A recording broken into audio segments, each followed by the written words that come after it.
Hello दोस्तों, आपका स्वागत है दीवाने बीत ऐतिहासिक चैनल में। आज हम स्कंदगुप्त के बारे में जानेंगे। स्कंदगुप्त जो कि गुप्त वंश के शासकों में से मतलब प्रतापी शासकों में से एक था और इसकी कुछ ऐतिहासिक घटनाएं भी प्रमुख है इसके शासनकाल की, जो कि आज हम लोग जानेंगे। ये स्कंदगुप्त गुप्त वंश के 8वें नंबर का शासक था। इसका शासनकाल 455 एडी से 467 एडी। एडी का मतलब वर्तमान जो ईस्वी चल रही है। बीसी का मतलब होता है ईसा के जन्म के पहले की बात। इसके पिता श्री कुमारगुप्त थे और इनकी माता मतलब कुमारगुप्त के दो पत्नियां थीं। एक थी महादेवी, एक थी अनत देवी।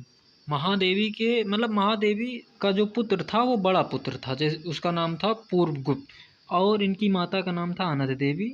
और ये पूर्वगुप्त से छोटे थे, मतलब पूर्वगुप्त इनका बड़ा भाई था। लेकिन पूर्वगुप्त के पास शक्ति, समृद्धि, ये सब कुछ ना था और स्कंदगुप्त के अंदर कूट कूट के भरा था ये सब। तभी तो इसने पुष्यमित्रों को भी पेला था और इसने हूणों को भी ठोका था, जानते ही होंगे। हूण इतने क्रूर थे कि यूरोप के ड्यून्यूब नदी से लेके एशिया की सिंध नदी तक इतना घोर अत्याचार, जिसको पाते काट देते, मतलब घोर अत्याचार कर रहे थे वो लोग। तो यही सोच के भारत में भी घुसे थे। वो सोचे किस तरह की तबाही वहाँ मचाए हैं वही यहाँ भी मचाएंगे, लेकिन उनको पता नहीं था कि यहाँ स्कंदगुप्त है। इतना बुरी तरीके से मारा ना इनको। साफ था जब तक स्कंदगुप्त अपनी गद्दी पे था तब तक हुण भारत में के अंदर आ ही नहीं सके। भय कायम था।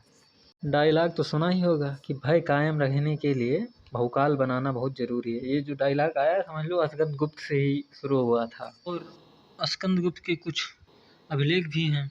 अभिलेख क्या मतलब कि जिससे जानकारी प्राप्त होती है कि स्कंदगुप्त का शासनकाल कब से कब तक था या स्कंदगुप्त कौन से वंश का था, इसी सब से जानकारी प्राप्त होती है। जैसे चूनागढ़ का अभिलेख है, भीतरी अभिलेख, इसका समझ लो पर्सनल कहते हैं। विद्वानों का मत है कि भीतरी स्तंभलेख इसने खुद निर्माण कराया था। और सूफिया का स्तंभलेख था, इंदौर का ताम्रपत्र लेख था। इस सबसे स्कंदगुप्त के बारे में पता चलता है। और स्कंदगुप्त ने सुदर्शन झील का भी पुनरुद्धार करवाया था। मतलब इसने क्या मतलब इसके एक गवर्नर था, उसका पुत्र था। इसके सौराष्ट्र का एक गवर्नर था पर्णदत्त और उसका पुत्र था चक्रपालित। उसने कराया था उसका जीर्णोद्धार। और सुदर्शन झील जो है इसका जो निर्माण है ये मौर्य वंश के शासनकाल में हुई थी। गुप्त गुप्त बोल रहे हैं हम भी। वो चंद्रगुप्त मौर्य जो थे उनका एक सेनापति था, उसका नाम था पुष्यगुप्त। उसने करवाया था इसे, मतलब बनवाया था। फिर कोई आपदा या कुछ बाढ़ वाढ़ कुछ आ गई होगी जिससे मतलब कि खंडित हो गई थी पूरी, तो फिर से इसका जीर्णोद्धार करवाया स्कंदगुप्त के कहने पर पर्णदत्त के पुत्र चक्रपालित ने। स्कंदगुप्त ने कुछ उपाधियां भी धारण की थीं, जैसे सकरोपम इसकी एक उपाधि थी, और एक थी प्रक्षेप वृक्षा, जो कि चूनागढ़ अभिलेख से पता चलता है इस उपाधि के बारे में। स्कंदगुप्त गुप्त वंश के प्रतापी शासकों में से ये आखिरी शासक था। इसके बाद गुप्त वंश में कोई ऐसा राजा नहीं हुआ कि जो कि गुप्त वंश को उन्नत की ओर ले जा सके।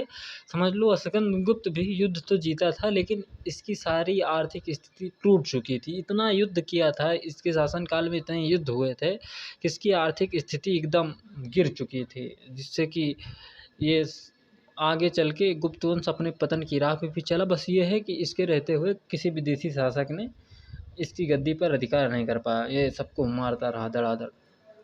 और इसके बाद जितने भी शासक हुए वो तो कुछ भी नहीं हासिल कर पाए। बस सिर्फ जो मतलब समुद्रगुप्त जीता था, जितने शासन सत्य दक्षिण के जो थे वो सब धीरे धीरे छूटते चले गए।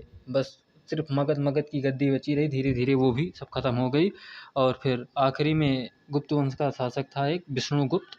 यही गुप्त वंश का आखिरी शासक था और इसका समय पीरियड था 550 सीटी। इसके बाद गुप्त वंश एकदम पतन हो गया, इसका नामो निशान मिट गया था।